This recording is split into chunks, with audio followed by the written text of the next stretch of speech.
This hot, this the spot. There it is, pod.com. We're interviewing the best comedians, so tune in quick and get your ears receiving them. We talking about life and laughter stream right to you, from the microphone right to your home, dude. Side note, this might get embarrassing, but no, don't sweat, yo, cause there it is.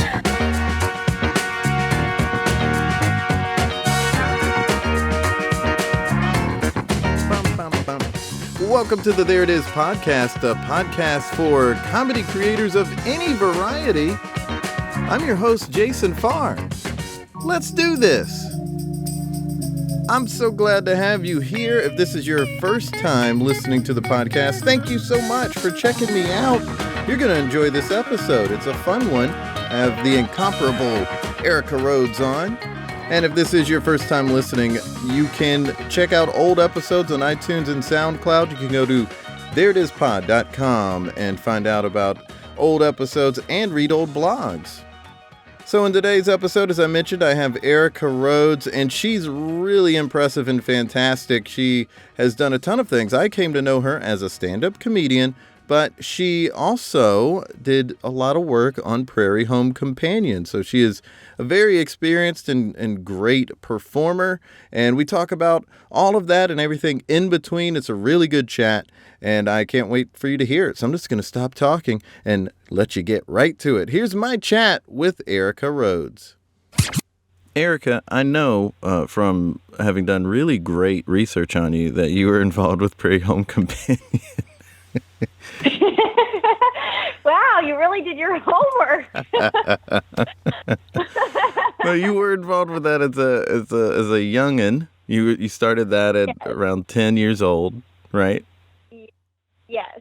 Okay. I started on I played Garrison Keillor's conscience. So the first time I ever was on the show, I was telling him, like, you need to call your mother and you need to do, your income tax return and things like that.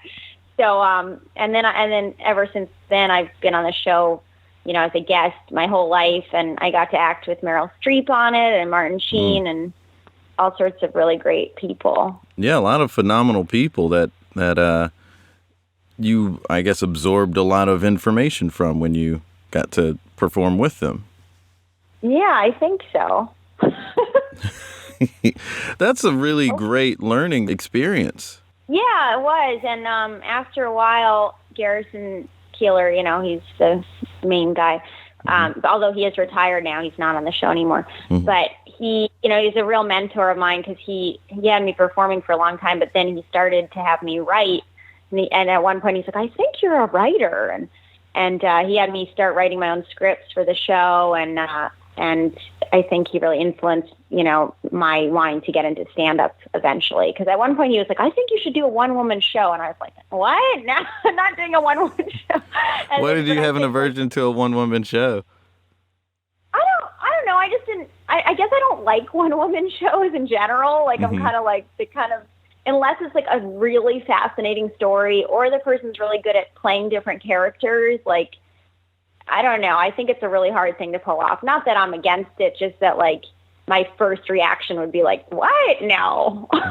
Right. But stand-up's basically a one-woman show, Mm-hmm.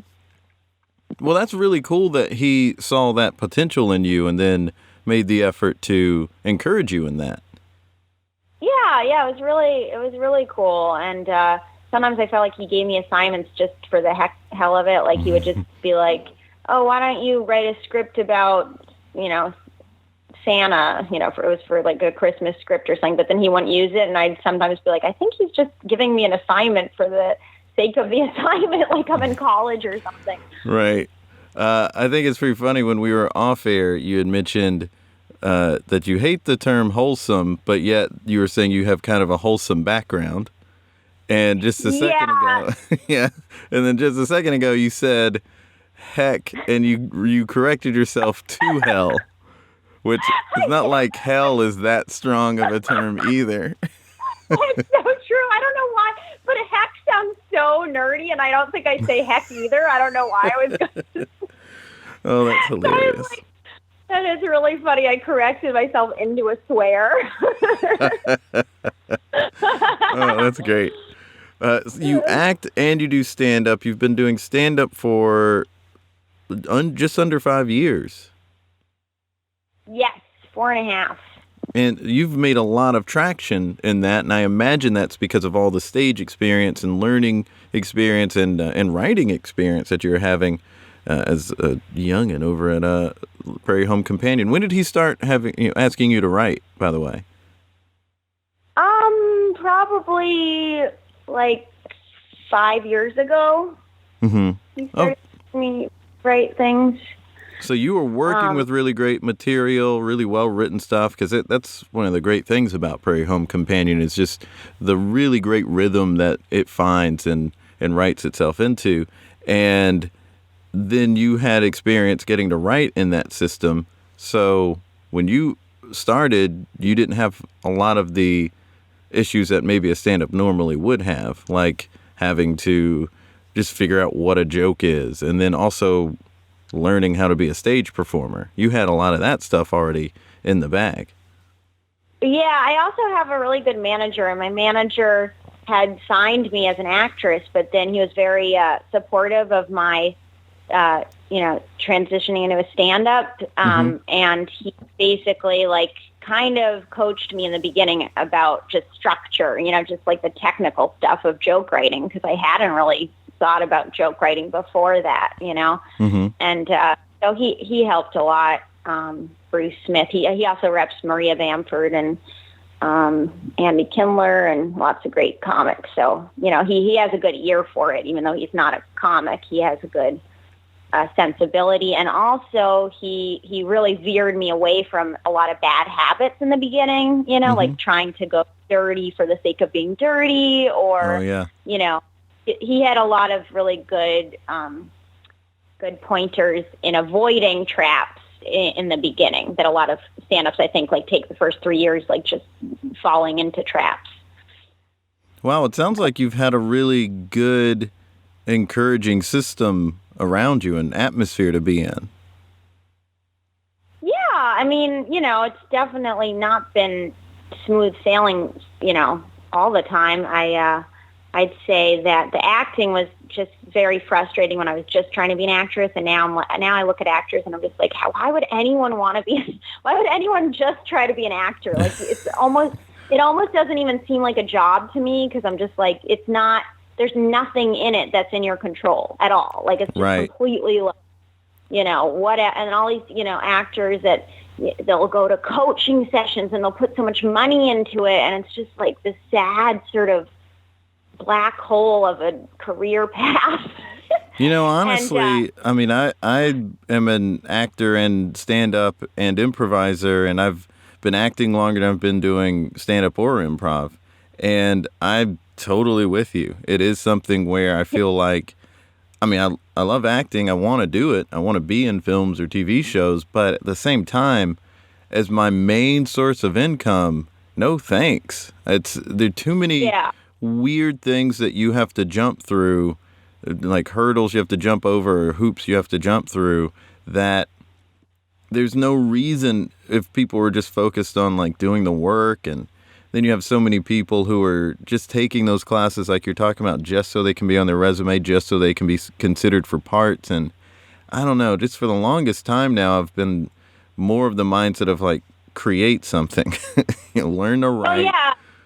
Yeah, I was going to say, I feel like, especially now, you just can't even survive if you're just trying, unless you're super, super lucky or born into it, if you're already, your family's in it. But I think now, especially just with the digital age and everything, if you're not creating stuff, you're just not valuable. Nobody wants to work with someone who's not putting forth some sort of content.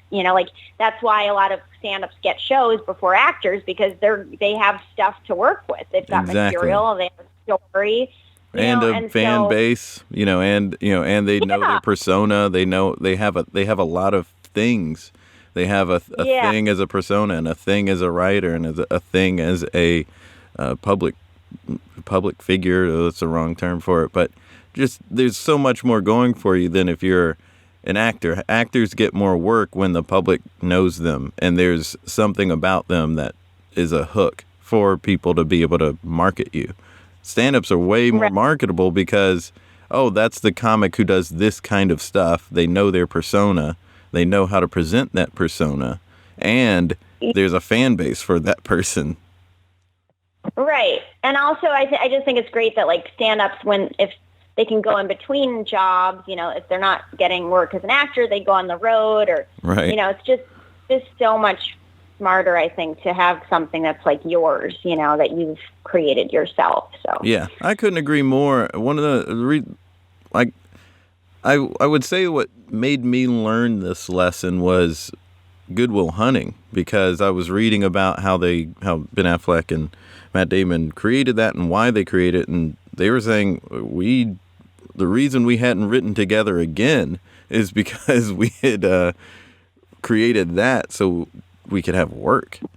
And that sort of made a light bulb go off in my head of, oh, I better learn to create stuff. And then I also realized that that's just me naturally, as I like to make things.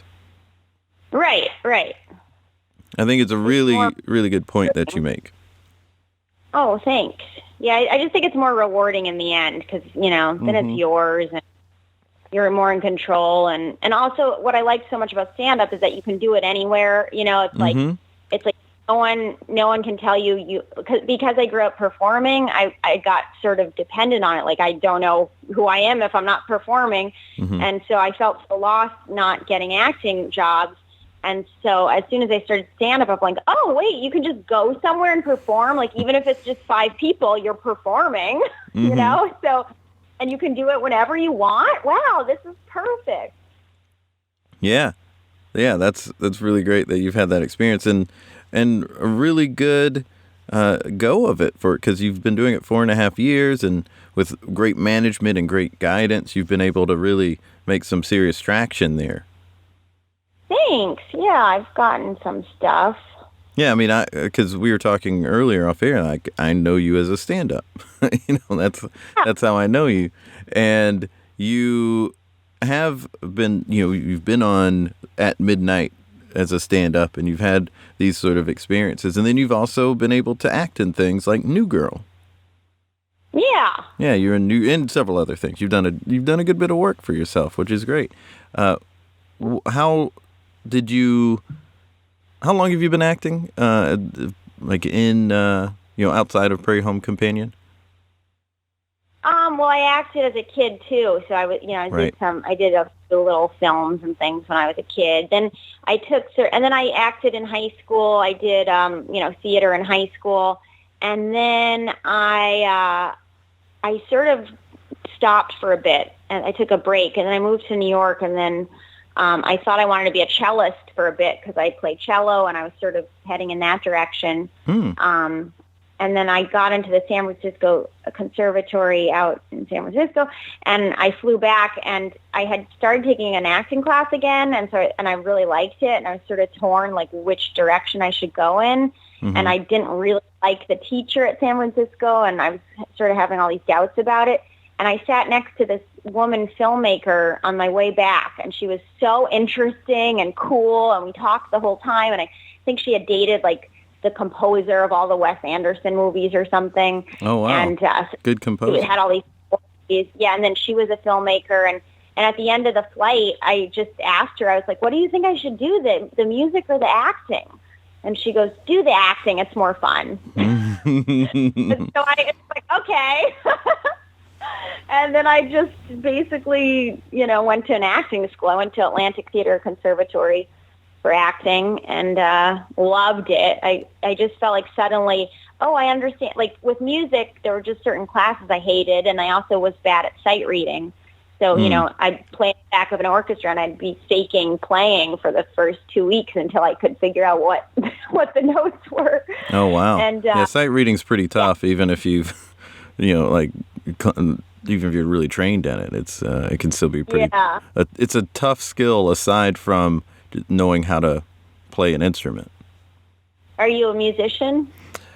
No, I have, like, all my best friends just about are, and I've heard them talk, and I've kind of studied music just because I'm a nerd. So I've read like a book about music theory, and I just always ask them questions about stuff. And I was actually just talking to a couple of them earlier because one of them's he plays with Adam Craig, the country singer, and he was just talking to our other best friend about amps and all this stuff that it makes a lot of sense for musicians to talk about. But then I'm like, hey guys, I want to know more about, like why am I interjecting? I'm not a musician.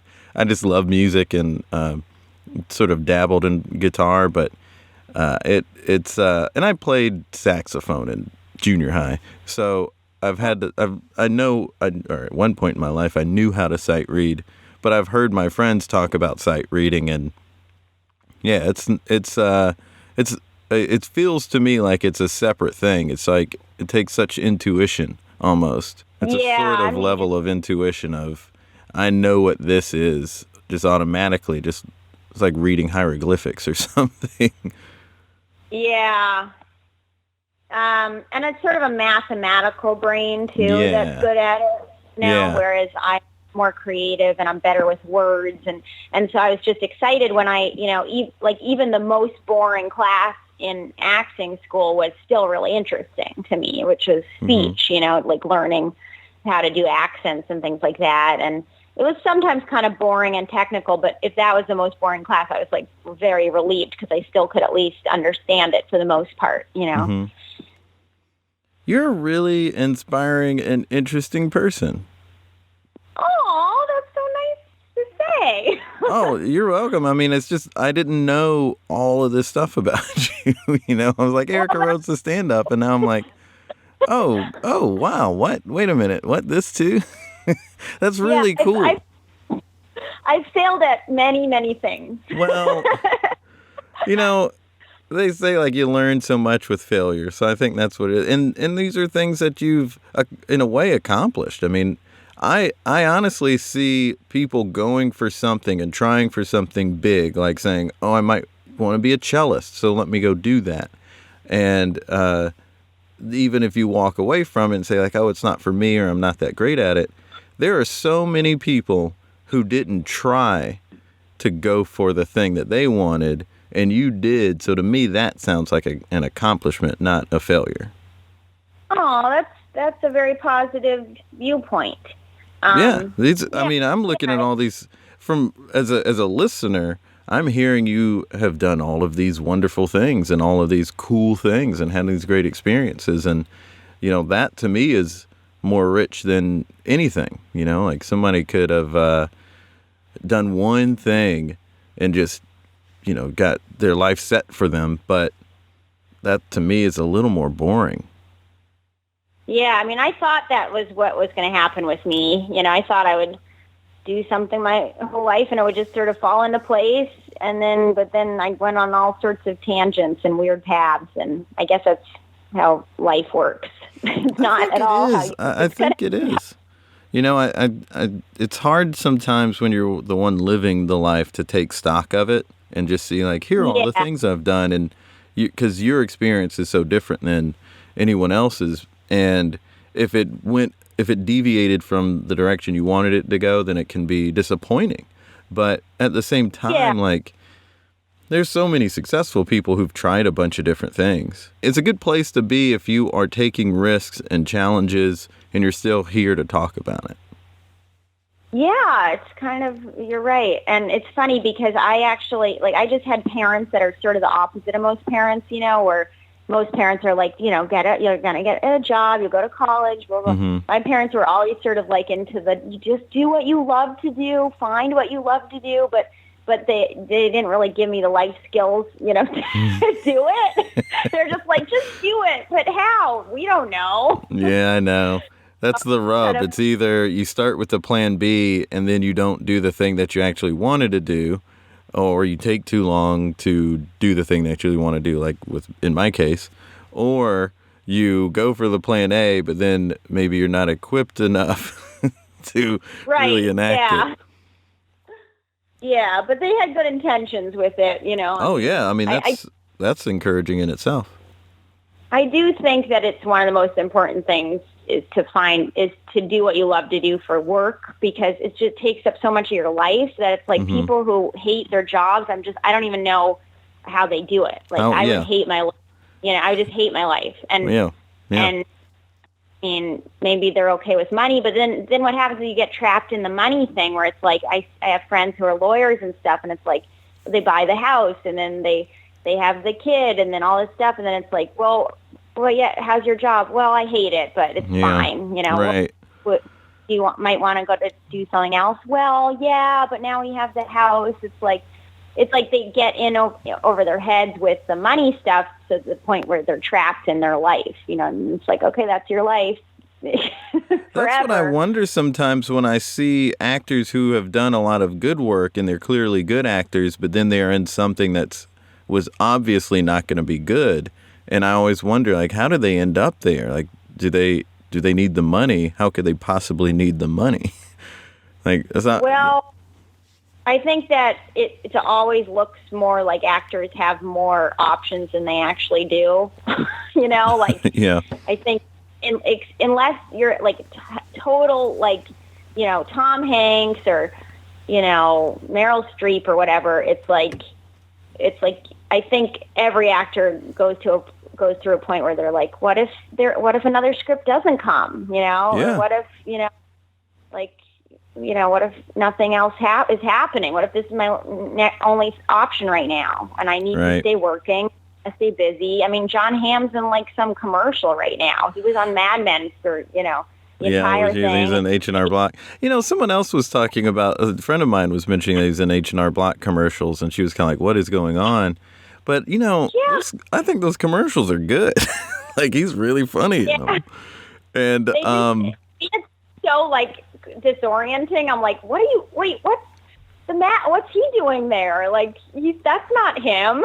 Well, I said the same thing when J.K. Simmons won an Oscar. I said, well, I guess he's not going to be in those State Farm commercials anymore. And he's still in State Farm commercials because that's probably good money. Yeah. There's tons of money in commercials. So. Yeah. So I think the game has changed a lot. I think it is, before it was a bad sign if you were doing commercials, and now it's kind of like, everybody's doing commercials. And it was also a bad sign to go from movie to TV. Right, and now that's different. You're right. There's really there are no boundaries now. It's just like whatever. Yeah. The game has changed a ton, and what I do think is the same is you still have to be able to create something or provide something. It's better to be able to create than to do something. It's kind of like those contestants on American Idol who maybe even won or they got in the top 5, but then you don't hear from them, and people will say like, oh, I guess they weren't really that good of a singer. Well, maybe they were good singers, but if they aren't writing, then they are already handicapped at being able to make it in the industry. Because if you look at most anybody who is a big name in music, they have some say in what they're writing. And Kelly Clarkson is one of the top 2 most successful people to ever have been on that show, and she writes songs. So maybe that has something to do with it. Yeah, it's true. It's really being able to create, I think, is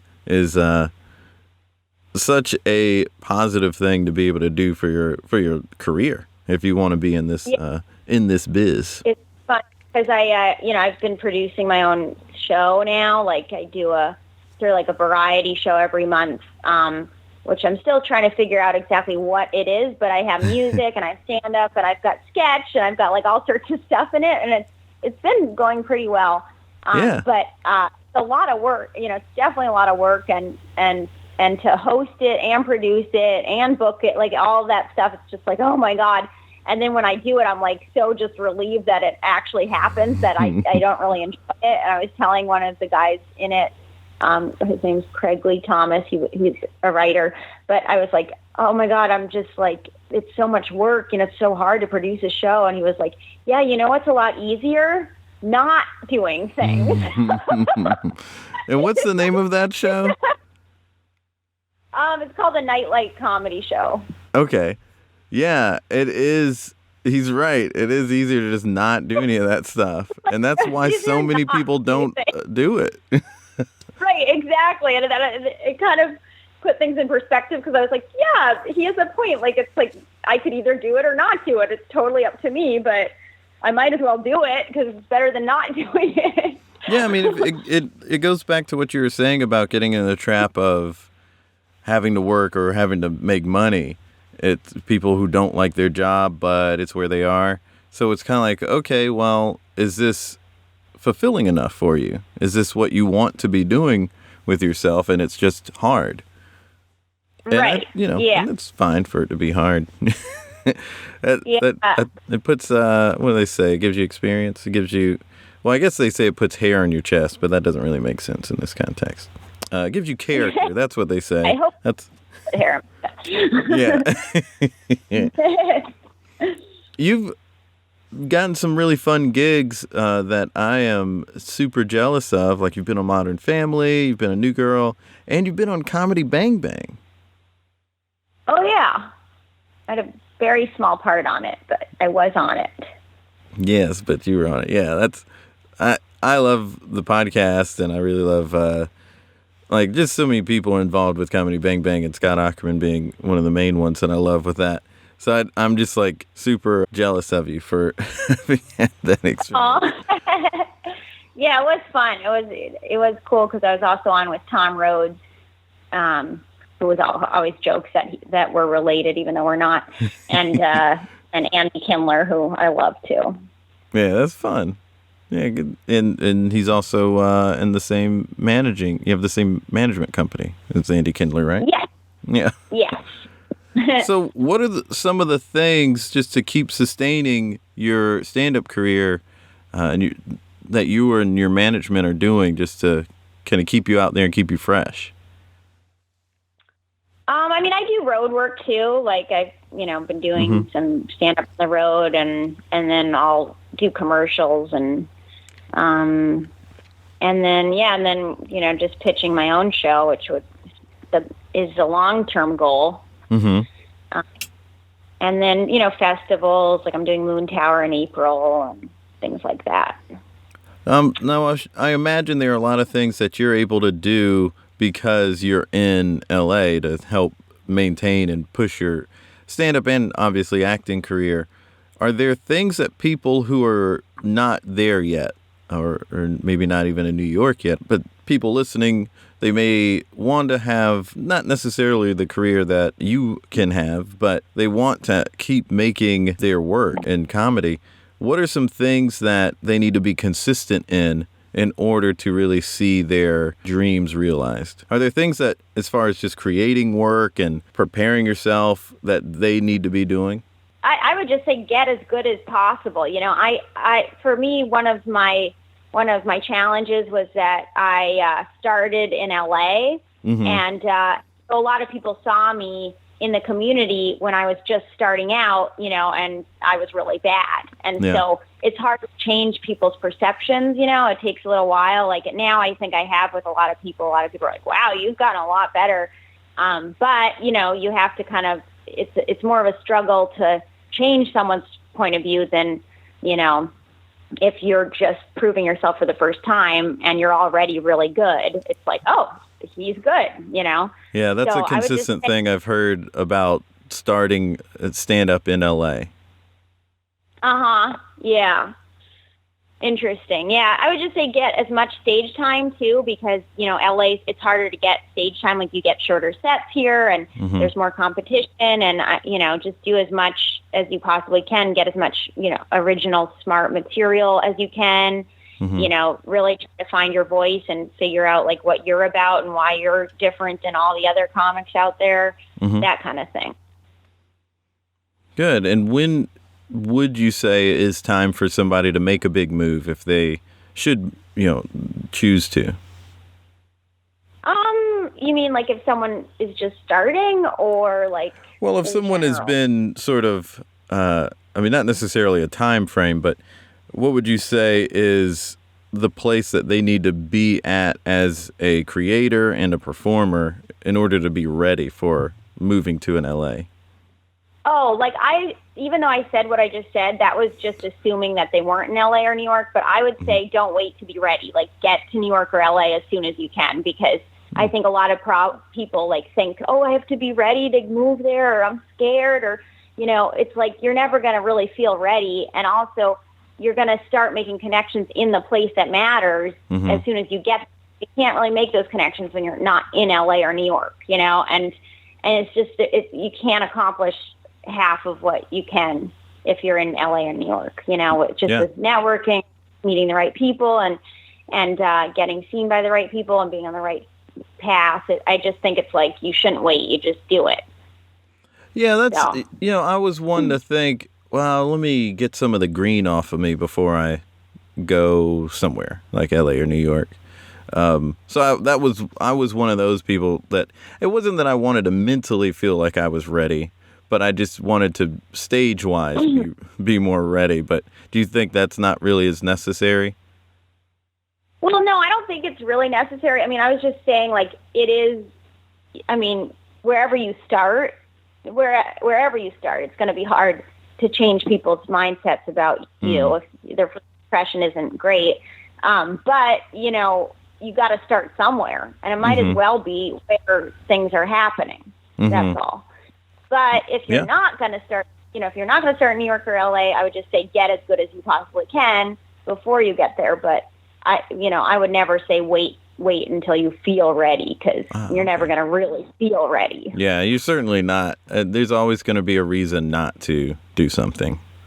Yeah, exactly. That's the other thing is, like, I just hear so many people saying things like, well, yeah, I think I'll, you know, no, this is what I hear a lot is people from smaller towns and stuff being like, what's a good transition city to move to before I move to New York and LA? And I'm like, what? Why? Just move to New York or LA. Like, you're already moving. That's kind of how I feel too. I've said that, I think, in a previous episode of don't do like a couple of cities before you go to the one that'll really make a difference. Just go ahead and go. Like, it's one thing if, like, I have some friends who came from Greenville, South Carolina, went to Atlanta, and then, you know, would want to go to New York. And that is maybe fine because Atlanta is a place where you can really do well for yourself and get really good and not be far from home if you need to stay close to home. And then when the time is right, go to New York. But, I mean, I also know people who went to a couple of different places and then stayed there for so long, and it was kind of, why didn't you just go straight to New York? Yeah, exactly. And then before you know it, you're 45 years old and you didn't do your dream, you know? Yeah. So, yeah, just do it, I'd say. Yeah. Yeah, and listen, I know from experience, because I'm experiencing it now, that it's scary, but it is just better to go ahead and do it. Oh, yeah. Just don't I think people overthink things, you know? Like, I've always been very spontaneous and impulsive, which has gotten me in trouble in some ways, but in some ways it's gotten me to LA and gotten me things that, you know, it's like I didn't even know, when I got to LA, I didn't even know how to drive, because I've lived in New York before. So I got to LA and I didn't know how to drive, and I was like, but I knew I had to learn, so I basically just taught myself how to drive again, even though the only place I had ever driven was to my high school. And here I am, freeway, and then I was like calling my friend being like, do I have the right of way at a light if I'm making a left turn?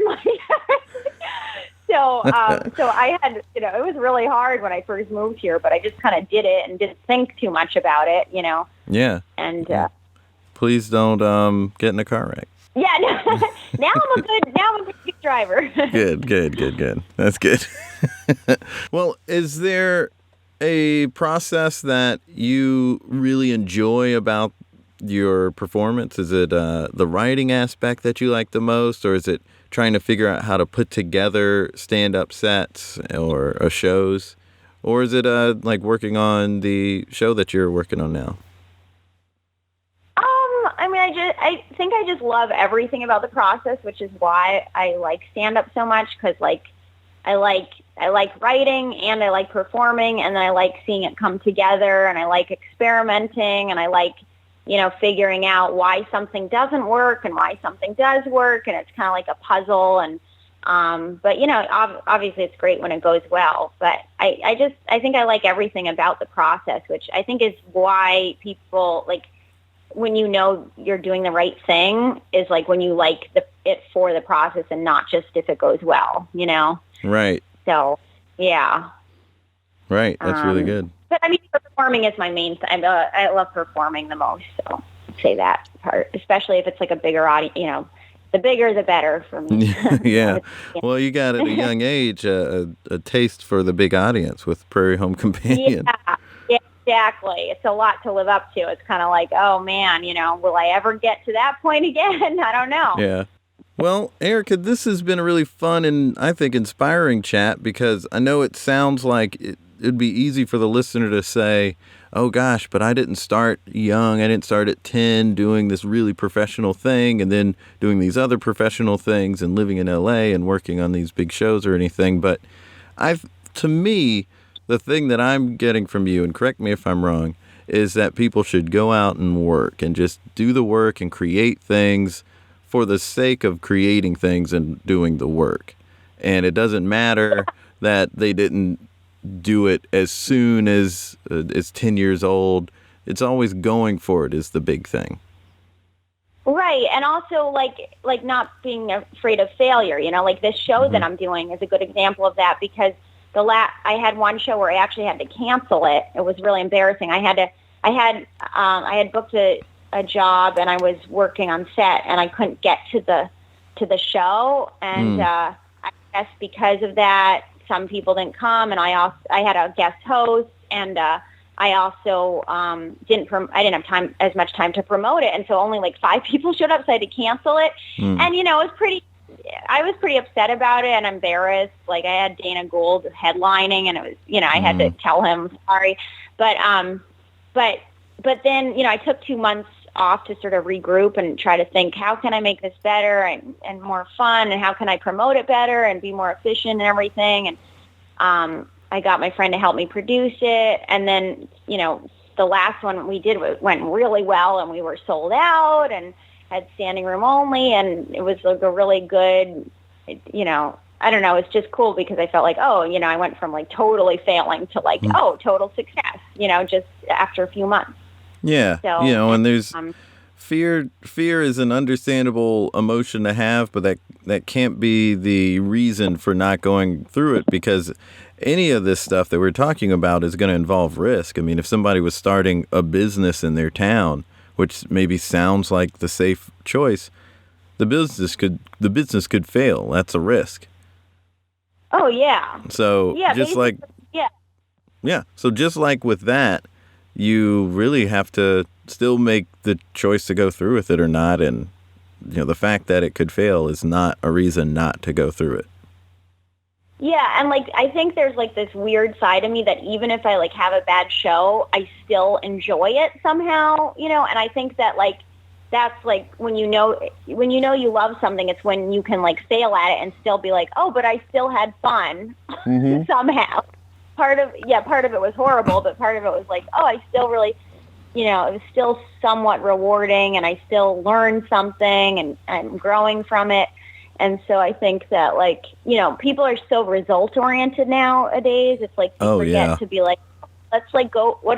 What's the process like? What do you like about the doing of it? Not the like getting rewards for it or getting accolades or getting, you know, whatever it is, followers.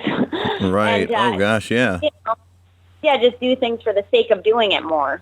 That's what I would say. I totally agree. Yeah, it is. I have seen people, particularly on social media, where obviously having a fan base helps you in your career. So if you're going to do stand-up, having a lot of followers can help you get management or something like that. Or if you're a band, having a lot of followers will help you get some attention so that you can move forward in your career. So that's a good thing. Yeah. But there's some people who are putting a lot of time, money, and effort into getting followers or getting their tweets or whatever in front of people so it can get a lot of likes. And at the end of the day, there's no other thing that they're trying to do that for. They're not trying to progress a career. They're not trying to parlay that fan base into something. They just want to have success in going through gaining a fan base. And right. Yeah. that sort of stuff I don't get, because it's kind of like, oh, well, you're writing this stuff, is that not the thing that you're trying to get out of this? Or is it like, why are you putting so much effort into creating a fan base when you're not trying to get a deal out of it? Yeah, it's kind of a shallow way of looking at things. It's kind of like there's no substance there. It's just right. It's kind of like something. Yeah, I can understand it if it's, once I have all of these people paying attention to me, then I can start selling the product. Like, I would love to have so many likes on a YouTube page that you can start making good money off of your YouTube page. Like, that's the benefit, maybe, is an avenue of income. But when there's no other reason than to get likes, that I wonder about. Like, why would you put so much effort into something when all you're trying to do is get likes? Yeah, no, it's meaningless pretty much at this point. Yeah, I just wonder about that. Well, what is something, now that we've gotten to the end of the interview here, what is something that we could create together that I don't know what we've been talking about that necessarily has been about process, but what is something that we could do? It could be anything, really. It could just be a little game that we play or something.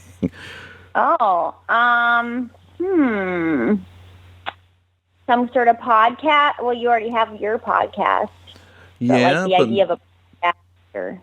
But you do have, okay, here's an avenue, an idea that I'm liking.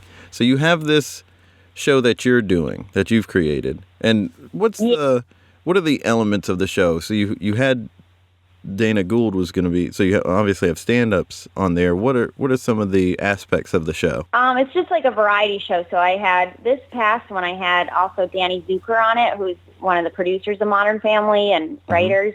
And I did an interview with him. So there's an interview, there's music, there was a sketch, and then stand-up. Very cool. Okay. So if we were going to create something together, if I was going to make a show with you, one of the things, and I mentioned this earlier, but one of the things that really strikes me about you is the variety. It's all these different things. And you've played cello, so it's like a classicalness to you, but then there's also all the, I don't want to say wholesomeness, but just the but there is something sort of unique about you in that you've done all of these different things and you've been in all these different walks of life. So I'd want to try to figure out something that utilizes that really well. And maybe it could be a podcast. Maybe it could be a podcast about, maybe one week we're talking to an actor that you've worked with, and then another week it could be like a classical pianist or something about just what they do and how they do it, and we can kind of get them to display it. Yeah, I had an idea also, which was something like, I think someone has that. I feel like someone already has this idea where it was like talking about your worst failure, because so many podcasts are about people talking about their like successes, that I thought it would be interesting to talk about, something that doesn't go right. It does seem like there is a podcast like that. Is it Will Hines? I think Will Hines has a podcast. I feel like someone has it. Yeah, I thought someone had it. Okay, so we won't do that. Yeah, I like the idea of having like a variety people interviewing different people, I guess. But Or what if we did a variety podcast? Because I also like the idea of writing sketches, and with your experience with Prairie Home Companion and my childhood joy of listening to old radio broadcasts like The Shadow or whatever, that would be really fun. Yeah, it'd be cool to do like a radio play. Yeah. Okay. Drop all that other nonsense. Yeah, let's do a radio play. A radio play. That'd be super fun. What would we call it? What would our thing be? If you could describe yourself in a couple of words, like earlier I said, you're energetic and fun and bright. I said like you're bright and fun, and like that was again off air. But what is how would you describe yourself? You know yourself better than I do. Yeah, I'd say quirky and Yeah. and creative and sort of a cynical optimist. Okay. Yeah, so our podcast radio play, I like the cynical optimist. You could have this just like fun energy to it, because I think I don't know, that's just what I get from you. But then the cynical optimist. So I would make you the star of it. You'd be the main one, and maybe it is like in a town where everyone comes to you for advice all the time, but your advice is cynical yet optimistic. Oh yeah, that's cute. And then there's all this like stuff that happens in the town, but you're always the cynical optimist. You go have coffee with the same friend every morning at 8, and you two are talking about whatever's going on in your lives, but you're always the cynical optimist. I like it. I think that's cute. Cool. Awesome. I guess we could call it the cynical optimist. Yeah, I actually think that's a good title. Yeah. Awesome. There it is. Yay. Thanks so much for doing the podcast, Erica. Yeah, thanks so much for having me, Jason.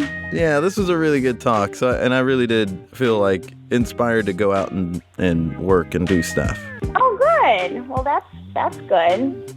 I hope you enjoyed that chat as much as I did. I think she's really great and fantastic and inspiring. And I think someone who's going out there and just trying new things and really stretching themselves, that's really impressive to me. And I think that's the thing we all should be doing, is trying new things at all times. It doesn't matter how old or young you are, you can always try new things.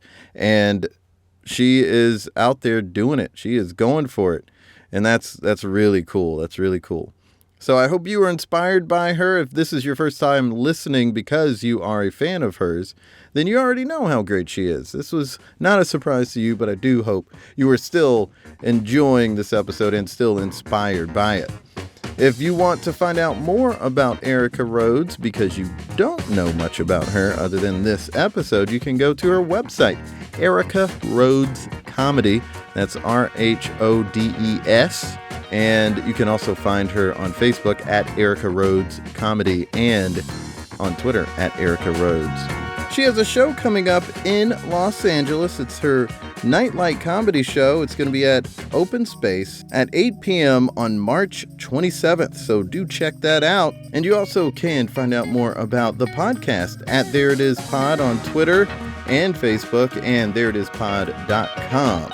And you can find me on Twitter as well if you want, at JasonFarJokes. Well, next week is a fun episode. I will be in North Carolina for the North Carolina Comedy Arts Festival, and that's what the episode will be. So hopefully we'll have some friends pop in and some nice surprises. We'll see you then. Until next time, be good to each other. The music for the theme song was created by Neil Brooks. The rap was written and performed by Nick Acevedo. The logo for There It Is was created by Jeff Prater. The There It Is podcast is produced by Jason Farr.